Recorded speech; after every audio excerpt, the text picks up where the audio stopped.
Hi all, welcome to my channel. എല്ലാവർക്കും പുതിയൊരു വീഡിയോയിലേക്ക് സ്വാഗതം. ഇന്ന് ഞാനിവിടെ ഒരു ബ്ലാക്ക് ഫോറസ്റ്റ് കേക്കിൻ്റെ റെസിപ്പിയാണ് കാണിക്കുന്നത്. ഞാൻ വിശദമായിട്ട് ഇതിൻ്റെ സ്റ്റെപ്പ് പറയുന്നുണ്ട്. അപ്പോൾ നമ്മളെല്ലാവരും ട്രൈ ചെയ്ത് നോക്കിയാൽ സക്സസ് ആവുന്ന റെസിപ്പി. കേക്ക് ഉണ്ടാക്കുമ്പോൾ ആദ്യം നമ്മൾ കേക്ക് ടിന്നെടുത്ത് ഗ്രീസ് ചെയ്ത് വെക്കണം. ബട്ടർ പേപ്പർ വേണമെങ്കിൽ നമുക്ക് താഴെ ഉപയോഗിക്കാവുന്നതാണ്. ഞാനിവിടെ എണ്ണയാണ് ഉപയോഗിച്ചത്. ഗ്രീസ് ചെയ്യുമ്പോൾ നമ്മൾ ഒരിക്കലും സൈഡ് വശത്ത് എണ്ണ തേക്കരുത്. നമ്മുടെ കേക്കിൻ്റെ സൈഡ് മുരിഞ്ഞു പോകും. പിന്നെ നമ്മളത് കട്ട് ചെയ്യേണ്ടി വരും. അതുകൊണ്ട് താഴെ മാത്രം എണ്ണ തടകിയതിന് ശേഷം ഈ ടിന്ന് മാറ്റി വെക്കാവുന്നതാണ്. ഇനി നമ്മൾ ആദ്യമായിട്ട് വെറ്റ് ഇൻഗ്രീഡിയൻസ് ആണ് എടുക്കേണ്ടത്. ഒരു പാത്രം ഡ്രൈ ആയിട്ടിരിക്കാൻ എപ്പോഴും ശ്രദ്ധിക്കണം. 3 മുട്ടയും 1 ടീസ്പൂൺ വാനില എസൻസും ആണ് വേണ്ടത്. നിങ്ങൾ ആദ്യമായിട്ട് കേക്ക് ഉണ്ടാക്കുകയാണെങ്കിൽ ഓരോ മുട്ടയായിട്ട് ബീറ്റ് ചെയ്തെടുക്കണം. കാരണം നല്ലതായിട്ട് പതഞ്ഞില്ലെങ്കിൽ ഒരിക്കലും കേക്ക് ശരിയാവത്തില്ല. അപ്പോൾ അത് നമ്മൾ ഫസ്റ്റ് ടൈം ചെയ്യുമ്പോൾ 1 by 1 ഇടുന്നതാണ് ഏറ്റവും നല്ലത്. ഇതിന് ശേഷം ഇത് നല്ലതായിട്ട് ക്രീമി ആയിട്ട് അടിച്ചെടുക്കുക.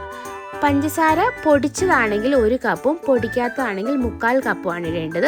ഇത് നല്ലതായിട്ട് പതപ്പിച്ചെടുക്കണം. ഒറ്റയടിക്ക് പഞ്ചസാര ഇട്ട് കൊടുക്കരുത്, 2ആയിട്ട് വേണം ഇട്ട് കൊടുക്കാനായിട്ട്. അതിനുശേഷം ഓയിലാണ് വേണ്ടത്. 1/2 കപ്പ് ഓയിലാണ് കൊടുക്കേണ്ടത്. ഇതും കൂടി ഇട്ടതിന് ശേഷം നല്ലതായിട്ട് ടൈം എടുത്ത് തന്നെ ഇത് പതപ്പിച്ചെടുക്കണം. ഞാനിത് വീഡിയോയുടെ ലെങ്ത് കൂട്ടാതിരിക്കാനാണ് ഇങ്ങനെ ഷോർട്ടായിട്ട് എടുക്കുന്നത്. ഇനി ഡ്രൈ ഇൻഗ്രീഡിയൻസ് ആണ്. നമ്മൾ എടുക്കുന്ന പാത്രത്തിൽ ഒട്ടും തന്നെ വെള്ളം കാണാൻ പാടില്ല. 250 ml ആണ് എൻ്റെ 1 കപ്പ്. 1 കപ്പ് പ്ലെയിൻ ഫ്ലോർ അല്ലെങ്കിൽ നിങ്ങൾക്ക് മൈദ ഉപയോഗിക്കാവുന്നതാണ്.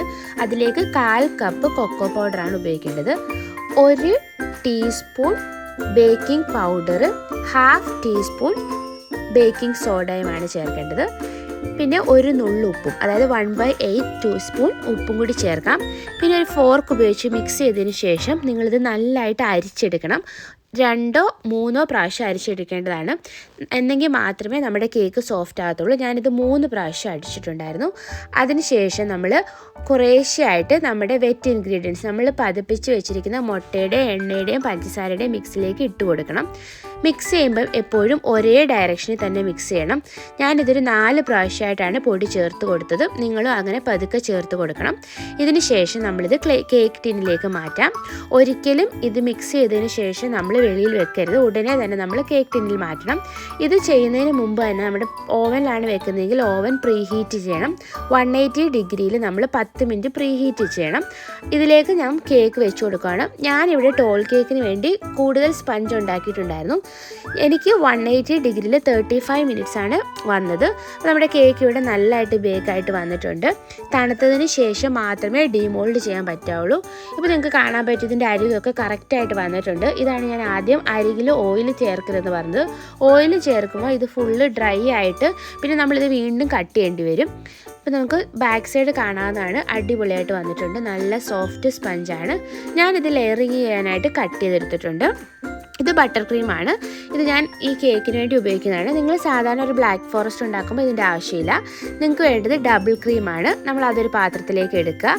അതിലേക്ക് നമ്മൾ ബീറ്റ് ചെയ്തിട്ട് നല്ലതായിട്ട് ബീറ്റ് ചെയ്തെടുക്കണം. നിങ്ങൾ എടുക്കുന്ന അളവിന് ഒരു 100 ml മതിയാകും. ഇതിലേക്ക് പൊടിച്ച് നമ്മൾ ഐസിങ് ഷുഗർ തന്നെ ചേർത്ത് കൊടുക്കണം. വേറെ ഷുഗർ ചേർത്ത് കൊടുക്കൽ.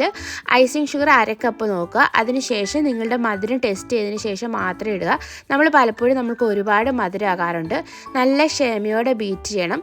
ബീറ്റിംഗ് പരുവെന്ന് വെച്ചാൽ നിങ്ങൾ ബീറ്റ് ചെയ്തത് നമ്മൾ കമത്തി പിടിക്കുമ്പോൾ അത് താഴെ പോകരുത്. ആ ഒരു പരുവം ആകുന്ന വരെ നമ്മൾ ബീറ്റ് ചെയ്യണം. അതിനുശേഷം നമ്മൾ കട്ട് ചെയ്ത കേക്കിലേക്ക് നമുക്ക് ലെയർ ചെയ്തെടുക്കാവുന്നതാണ്. ഷുഗർ സിറപ്പ് നമ്മൾ ഉപയോഗിക്കാം. പക്ഷേ നമ്മൾ ശരിക്കും അന്നുണ്ടാക്കുന്ന കേക്ക് അന്ന് തന്നെ ഉപയോഗിക്കുകയാണെങ്കിൽ നമ്മൾ ഒരിക്കലും ഷുഗർ സിറപ്പിൻ്റെ ആവശ്യമില്ല. ഞാനിതിൽ ഷുഗർ സിറപ്പ് ഒഴിക്കുന്ന സ്റ്റെപ്പും കാണിച്ച് തരുന്നുണ്ട്.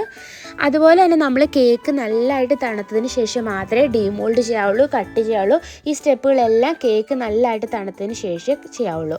ഒരു സ്പൂൺ ഉപയോഗിച്ച് നമുക്കിതുപോലെ ഷുഗർ സിറപ്പ് ആഡ് ചെയ്ത് കൊടുക്കാവുന്നതാണ്. ഞാൻ ബ്ലാക്ക് ഫോറസ്റ്റ് ആയതുകൊണ്ട് തന്നെ 2 ചെറിയും കൂടി ഇട്ടിട്ട് ഷുഗറും വെള്ളവും കൂടെ കലക്കി ഒന്ന് തിളപ്പിച്ചെടുക്കുകയാണ് ചെയ്തത്. സാധാരണ വെള്ളത്തിൽ ഷുഗർ എടുത്ത് നമുക്ക് വെള്ളം തിളപ്പിച്ച് എടുക്കാവുന്നതാണ് ഷുഗർ സിറപ്പിനും. അത് നല്ലതായിട്ട് തണുത്തതിന് ശേഷം മാത്രം നിങ്ങൾ ഫ്രിഡ്ജിൽ വെക്കാവുന്നതാണ്. നമ്മൾ തണുത്തതിന് ശേഷം മാത്രമേ കേക്കിലേക്ക് ഒഴിച്ചു കൊടുക്കാവുള്ളൂ. ഇനി ഓരോ ലെയറായിട്ട് നമ്മളിങ്ങനെ ഇടയ്ക്കും ഫില്ലിങ് വെച്ച് എടുക്കണം. അതിനുശേഷം നമ്മൾ ചുറ്റിനും ഫില്ലിങ് വെച്ചതിന് ശേഷം നമ്മൾ നല്ലതായിട്ട് സ്മൂത്ത് ചെയ്യണം. നമ്മുടെ കേക്കിൻ്റെ ഏതെങ്കിലും ഭാഗത്ത് വലിപ്പക്കുറവോ എന്തെങ്കിലും ഗ്യാപ്പൊക്കെ ഉണ്ടെങ്കിൽ നമുക്ക് അവിടെ ഇങ്ങനെ ക്രീം തേച്ച് കൊടുക്കാവുന്നതാണ്. ഇതിന് ശേഷം ഈ കേക്കൊന്ന് നമ്മൾ ലെവൽ ചെയ്തെടുക്കാവുന്നതാണ്. നമ്മൾ ഈ ലെവൽ ചെയ്യുന്ന സ്പാച്ചിൽ ഓരോ പ്രാവശ്യവും നമ്മൾ നല്ലതായിട്ട് ടിഷ്യൂ ഉപയോഗിച്ച് ക്ലീൻ ചെയ്തിട്ട് വേണം നമ്മൾ വീണ്ടും ലെവൽ ചെയ്യാൻ. അല്ലെങ്കിൽ നമ്മുടെ ഈ ലെവലിങ് ശരിയാവത്തില്ല. അപ്പോൾ ഓരോ പ്രാവശ്യം ഇങ്ങനെ ലെവൽ ചെയ്തതിന് ശേഷം സ്പാച്ചിൽ ക്ലീൻ ചെയ്യുക. ഒരു ടിഷ്യൂ ഉപയോഗിച്ച് ക്ലീൻ ചെയ്ത് ഡ്രൈ ആയിട്ട് എടുക്കുക. എന്നിട്ട് നമ്മൾ ചെയ്യാവുന്നതാണ്. ഈ ഒരു ലെവൽ കഴിയുമ്പോൾ നിങ്ങൾക്ക് ഫ്രിഡ്ജിൽ വെക്കാവുന്നതാണ്. ഇവിടെ ടെമ്പറേച്ചർ കുറവായതുകൊണ്ട് തന്നെ എനിക്ക് കുറേ അധികം നേരം നമുക്ക് കേക്ക് ഡിസൈൻ ചെയ്യാൻ പറ്റും. എന്നാൽ നിങ്ങൾ ചൂടുള്ള സ്ഥലങ്ങളിലൊക്കെ ആണെങ്കിൽ ഇടയ്ക്കിടയ്ക്ക് ഇത് ഫ്രിഡ്ജിൽ വെക്കേണ്ടി വരും. അല്ലെങ്കിൽ നല്ല ടെമ്പറേച്ചറാണ്, ഇത് മെൽറ്റായി പോകും. ഈ ഒരു സ്റ്റേജ് കഴിഞ്ഞ് നിങ്ങൾക്ക് ഫ്രിഡ്ജ് വെച്ചതിന് ശേഷം അടുത്ത കോട്ടിങ് ചെയ്യാവുന്നതാണ്. ഞാനിവിടെ ഇത് ഒരുമിച്ചാണ് ചെയ്തത്. ഇതുപോലെ തന്നെ നമുക്ക് ഇഷ്ടമുള്ള ഡിസൈൻ ഇതിൻ്റെ മുകളിൽ പൈപ്പിംഗ് വെച്ച് ജസ്റ്റ് ഒരു സിമ്പിളായിട്ട് ഫ്ലവർ വെച്ച് കൊടുക്കാം. നടുക്ക് കുറച്ച് ചോക്ലേറ്റ് ഗ്രേറ്റ് ചെയ്തിട്ട് ഇട്ട് കൊടുക്കാം. അങ്ങനെ നമുക്ക് സിമ്പിളായിട്ടുള്ള ഡിസൈനിൽ നമുക്ക് കേക്ക് തയ്യാറാക്കാവുന്നതാണ്. ഞാനിത് ഉണ്ടാക്കിയത് ഒരു ബർത്ത്ഡേക്കായിരുന്നു. മോളുടെ ബർത്ത്ഡേക്ക് ആയതുകൊണ്ട് തന്നെ ഞാനിത് കുറച്ചും കൂടി ഡിസൈനൊക്കെ ചെയ്തിട്ടുണ്ടായിരുന്നു. ഇത് കംപ്ലീറ്റ്ലി ഓപ്ഷണലാണ്. അപ്പോൾ എനിക്കൊരു ബട്ടർഫ്ലൈ തീം വേണമായിരുന്നു. അതുകൊണ്ടാണ് ഞാൻ ഫോണ്ടൻറ്റ് ഉപയോഗിച്ച് ഈ ഡിസൈൻസ് ഒക്കെ ചെയ്തത്. അപ്പോൾ ഫോണ്ടൻറ്റ് കട്ട് ചെയ്തതും അതൊക്കെ പറഞ്ഞിട്ടുണ്ടെങ്കിൽ ഈ വീഡിയോ കുറേയും കൂടി ലെങ്തി ആവും. അപ്പോൾ സിമ്പിളായിട്ട് ഒരു ബ്ലാക്ക് ഫോറസ്റ്റ് കേക്ക് ഉണ്ടാക്കുന്ന റെസിപ്പിയാണ് ഞാനിതിലൂടെ ഷെയർ ചെയ്തത്. ഫോണ്ടൻറ്റിൻ്റെ പാർട്ട് ഞാൻ വേറെ ഇടാവുന്നതാണ്. അപ്പോൾ നമ്മൾ വീട്ടിൽ ഇരുന്ന് നമുക്കൊരു ബർത്ത്ഡേക്കൊക്കെ കേക്ക് വേണമെങ്കിൽ ഈ ഒരു രീതിയിൽ നമുക്ക് കേക്ക് ഉണ്ടാക്കാവുന്നതാണ്. വളരെ ടേസ്റ്റി ആയിരിക്കും. നല്ല എളുപ്പത്തിൽ തന്നെ നമുക്ക് തയ്യാറാക്കാവുന്നതാണ്. നമ്മുടെ മെഷർമെൻറ്റ്സ് ഒക്കെ നമ്മൾ കറക്റ്റായിട്ട് എടുക്കാൻ ശ്രദ്ധിക്കുക. അതുപോലെ നമ്മൾ എടുക്കുന്ന പാത്രങ്ങളൊക്കെ നല്ല ഡ്രൈ ആയിട്ടിരിക്കാനും ശ്രദ്ധിക്കുക. നല്ല സമയം എടുത്ത് ബീറ്റ് ചെയ്യണം. ഓരോരോ സ്റ്റെപ്പും സമയം എടുത്ത് ചെയ്യുക. Thank you for watching.